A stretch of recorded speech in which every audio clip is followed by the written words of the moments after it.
What's going on, baseball fans? So the Mariners are actually playing pretty good as of late. Can they actually make the playoffs? In this video today, I'm going to give some reasons to why they could make the playoffs. Let's not waste any more time. Let's get to it.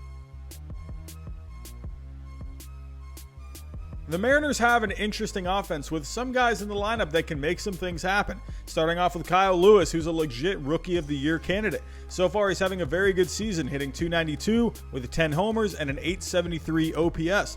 They also have Kyle Seager, who has 7 homers and an .818 OPS. There's also Dylan Moore, who in his second season is hitting well with a .277 average, 7 homers, and an .893 OPS. There's also someone who just joined the Mariners not too long ago, and that's Ty France, who's hit very well so far in Seattle with a .364 average, a couple homers, and a 1.114 OPS. Another area where the Mariners do well is on the bases. At the time of making this video, the Mariners are actually tied for the major league lead in stolen bases, and they rank 7th in the majors in runs created with base running. They have a lot of guys in the lineup that run the bases very well, including Dylan Moore, who leads the team with 11 stolen bases, while guys like J.P. Crawford, Kyle Seager, Kyle Lewis, and Sam Haggerty each have a few of their own. If these guys in the lineup can just do enough at the plate and keep up their aggressiveness on the bases, it might just be enough for the offense to help earn a playoff spot.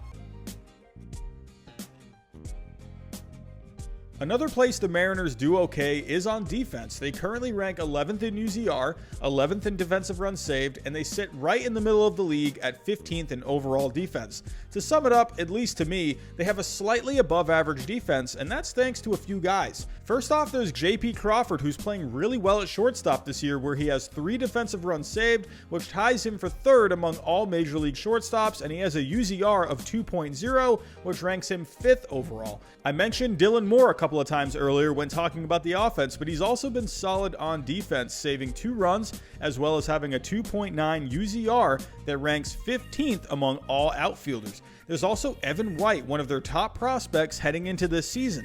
While he's not really hitting very much right now, he has provided some excellent defense at first base, as he saved 3 runs defensively, which ties him for 4th among first basemen. Overall, like on the offense, the Mariners have some decent pieces defensively, and that could definitely help them close the gap on a playoff spot.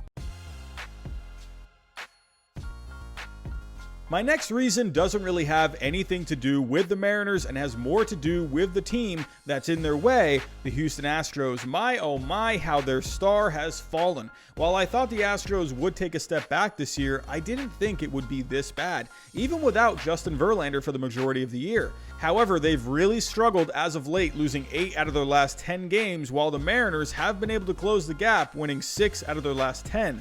The Astros have just not performed well in many aspects, starting with the starting pitching. They rank 17th in the majors, and the only reason they're that high is because Zach Greinke and Framber Valdez have been pitching pretty well for the most part. Other than that, though, they just have not gotten much. Lance McCullers Jr. came back this year, but he's been pretty ineffective for the most part, and he just recently suffered nerve irritation in the same arm he had Tommy John surgery on. Sticking with the pitching, the bullpen has struggled as well, and on the offense, they only rank 21st in wins above replacement and 17th in WRC+. Overall, this just feels like a team that's having trouble keeping it together, and at this point, it feels like they're hanging on by a thread. With this Mariners team playing better as of late, they could absolutely take advantage of this struggling Astros team over the last couple of weeks of the season. The final reason that I think the Mariners can earn a playoff spot is the starting pitching, which has been surprisingly good up to this point. They won't blow you away by any means, but it's a staff that has been doing the little things well. At the moment, they rank 10th in wins above replacement and 10th in FIP. One reason for this is they're not giving up many home runs, as they rank 3rd in home run to fly ball rate, 7th in home runs per 9, and they rank 10th in home runs allowed. They've had a few guys really help out the cause, starting with Marco Gonzalez, who's 6-2 on the year with a 3.64 FIP. Justice Sheffield has a 3.11 FIP, and Yusei Kikuchi does have an ERA that is a bit high at 5.35, but he has an outstanding FIP at 2.69. They would like to see more out of rookie Justin Dunn, though, as he has a 6.32 FIP and over 6 walks per 9, but he at least has been getting help on the defense, shown by his 4.11 ERA. Overall, and again, they won't break down any walls, but it's been a pretty good starting rotation so far, especially lately. If they can do enough until the rest of the year, this rotation can give the Mariners a real chance to make the playoffs. So those are some reasons why the Mariners could make the playoffs this year. Tell me what you think down below. Give me some reasons of your own, but that's all I got for this video today. Thanks for watching, and I'll talk to you next time.